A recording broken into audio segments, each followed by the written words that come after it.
And then we'll get going.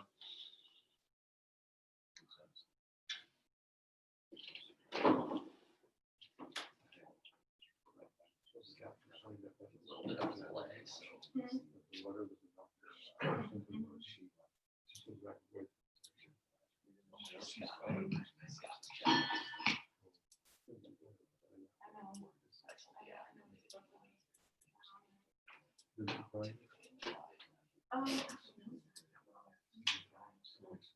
And then we'll get going.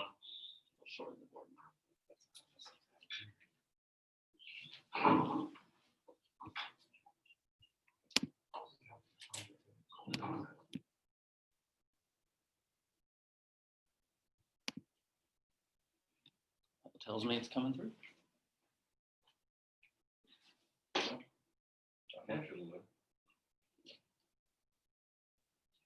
Everybody ready to go?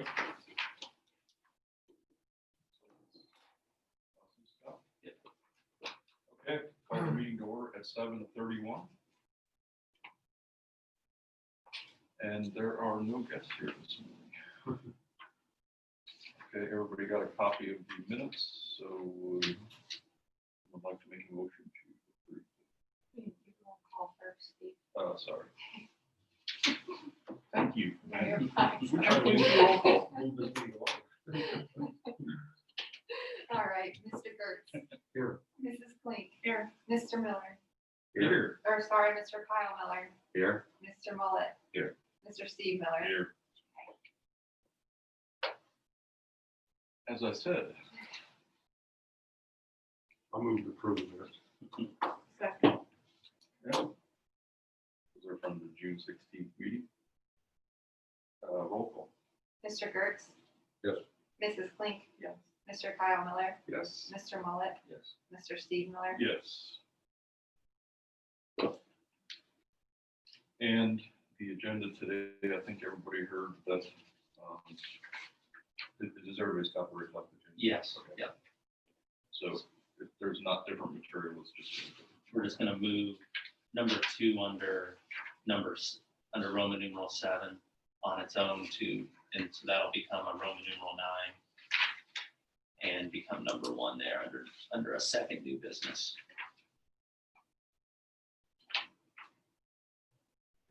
Motion to approve today's agenda. I'll make the motion. I'll second it. Oh, Mr. Kyle Miller. yes. Mr. Mullet. Yes. Mr. Gertz. Yes. Mrs. Klink. Yes. Mr. Steve Miller. Yes. Superintendent's report. All right. This morning, obviously lots of things going on. A little untypical than what, not typical from a normal July where we're really planning for the school year, but lots of things changing here.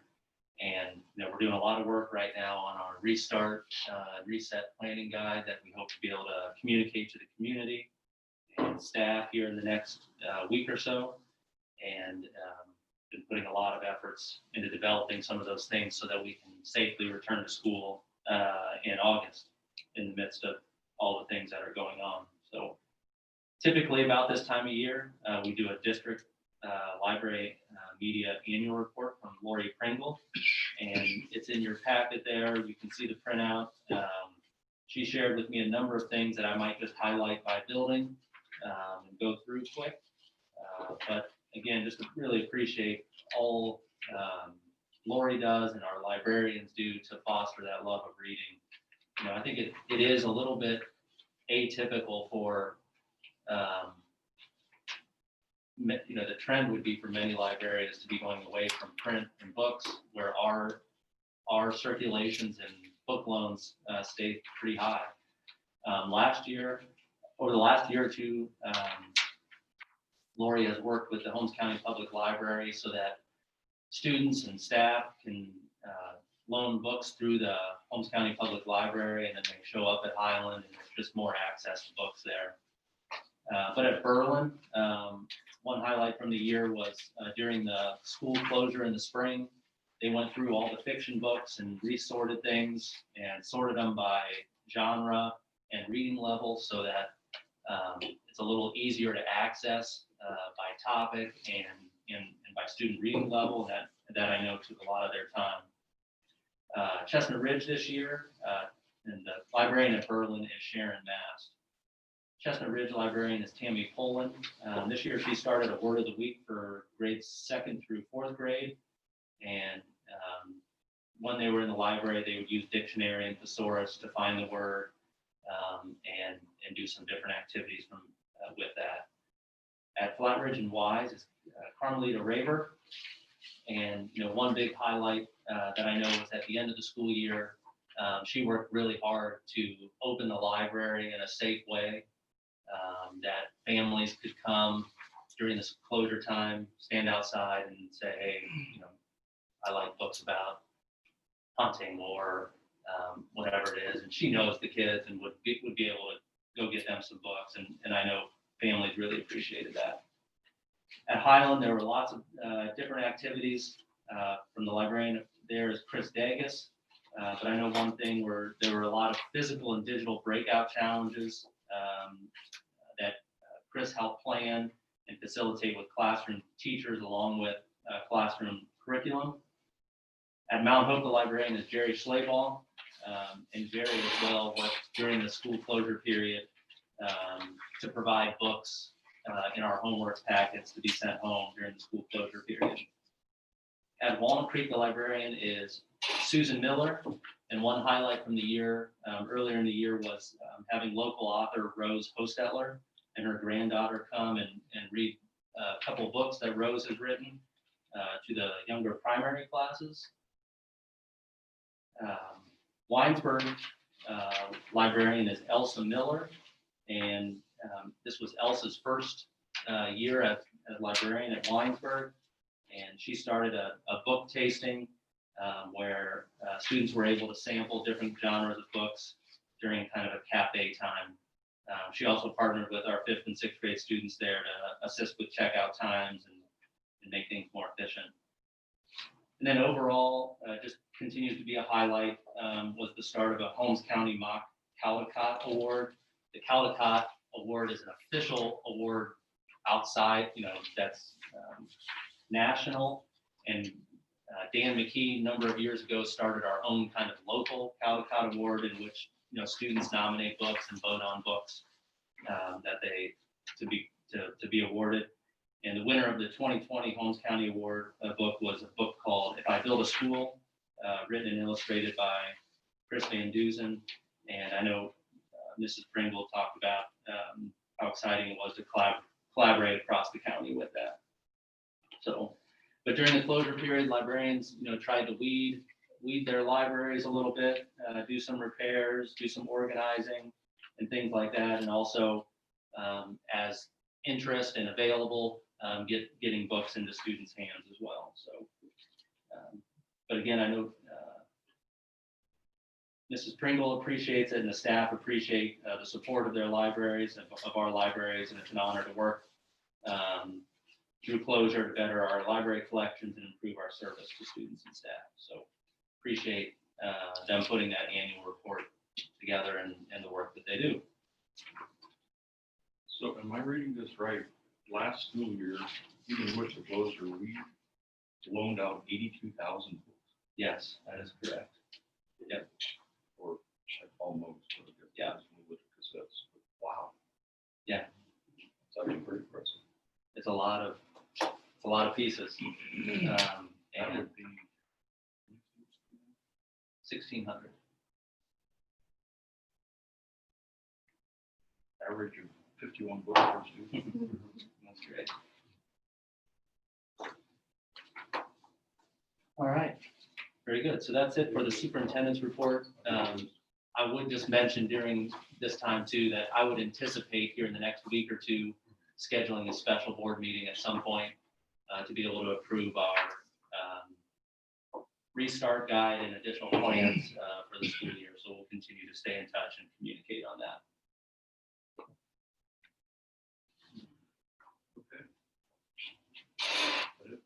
That's it.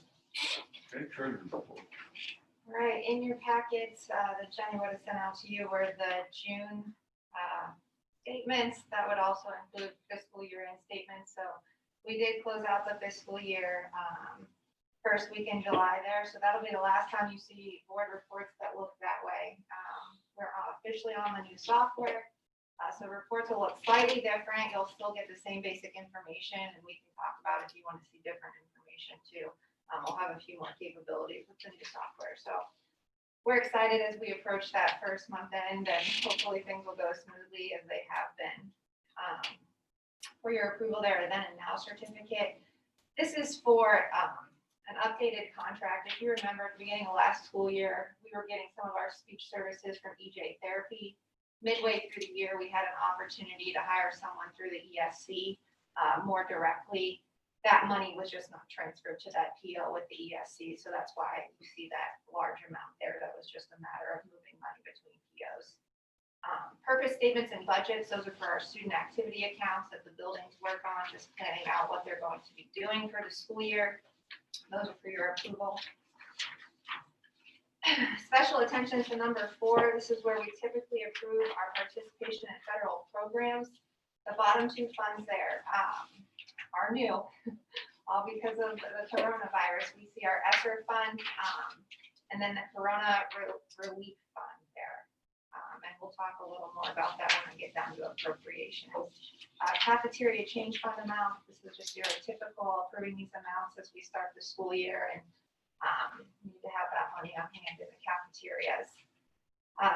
3 additional temporary appropriations I'm asking for approval for fiscal year 21, and this is as we've been talking about our reopening plan and knowing now what we're going to be able to use some of these dollars for, and just talking with Eric that we need to have these appropriations in place. So that student wellness and activity fund money that came in last year and that we're still set to get this year, we're hopeful that we will still get that money, but wanted to have that appropriation in place so we can pay for some of the things that Eric's been planning to use that money for as we reopen. The ESSER fund and the CRF fund, those are part of the CARES Act money. The ESSER fund was that first one that came out initially. The CRF fund is that additional money they're setting aside for those sanitation purposes, those increased cleaning costs. So just getting appropriations in place, knowing that we are going to be spending some of that money. And then in the fall, once we have a better idea of what hopefully those costs are officially going to look like, we'll have those permanent appropriations in place. But I think this is a good starting point for us to just be able to start tapping into that federal assistance that we'll be receiving.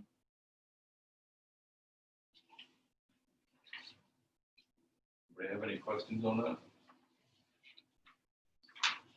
So the majority of that 750 we have already. Correct. The student wellness money, absolutely. The ESSER fund money is available in the CCIP. We just have not actually withdrawn any of it yet, but it is available.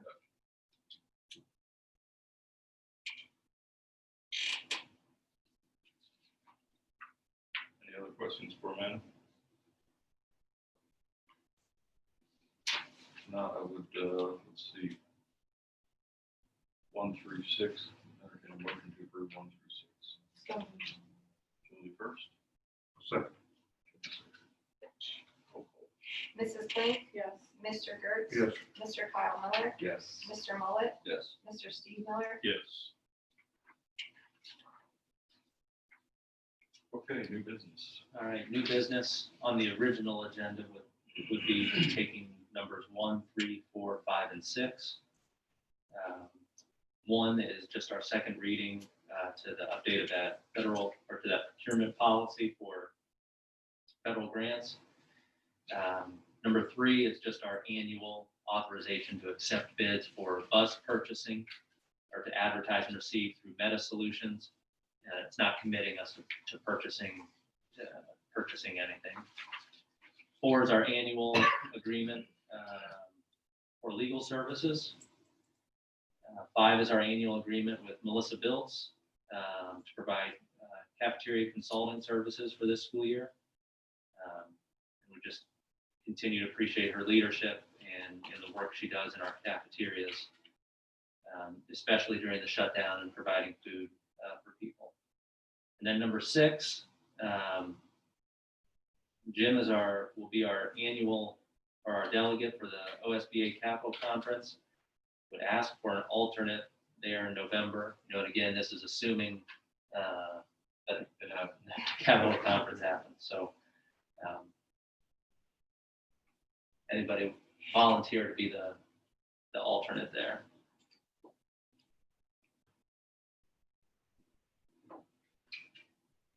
I'll volunteer. Okay, thanks, Kyle. And then as we get closer to it and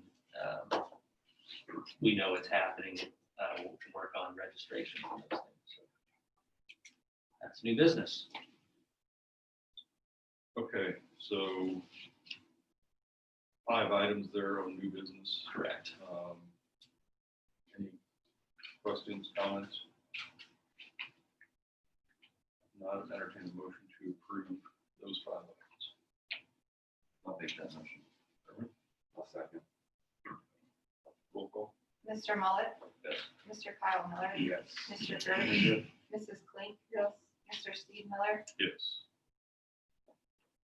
Okay, room number 8, personnel items. All right, for personnel, have a resignation there of a teacher, Ellie Bean. And then some changes to placements on the salary schedule for 4 certified staff members there. An update to Marlia Hirschberger, line boss contract, her part-time contract there in terms of placement on the salary schedule. Number 4, Megan Amos replaces Ellie Bean there. She'll be a new teacher in the district. And number 5 is a new bus driver, Cheryl Whitman. Cheryl previously drove for East Holmes previously, and we look forward to welcoming her back. And then approval of some extended days for the 2021 school year.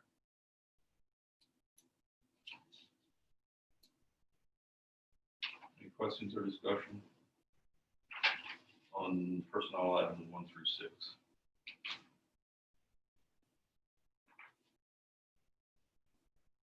Not someone make a motion to approve. I'll second it. Second, roll call. Mrs. Klink, Yes. Mr. Gertz, Yes. Mr. Kyle Miller, Yes. Mr. Mullet, Yes. Mr. Steve Miller, Yes. Okay, Roman numeral 9.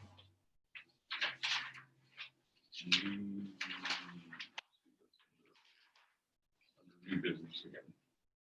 So would ask that you approve that our contract for athletic training services for the school year with Pomeranian Hospital. This is our annual agreement.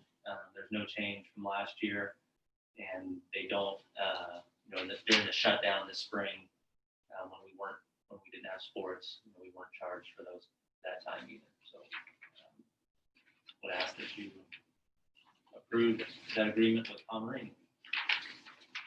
Any questions or discussion on that contract? Palmer? We've been using them for quite a few years. We have. Yeah. I'll make the motion. Good, Kyle? I'll second it. Herman, second.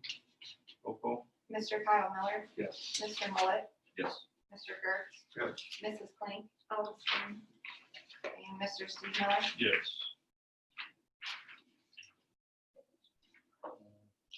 Okay. For, anybody have anything else? Yeah, just before we go to executive session, just publicly, I think our hearts, thoughts, and prayers go out to Aaron Kaufman and his family, and the West Holmes School District and their community, on behalf of the school district and the school board. I know a lot of people and their family are in our thoughts and prayers in the loss of Mr. Kaufman. So, you'll be missed for sure.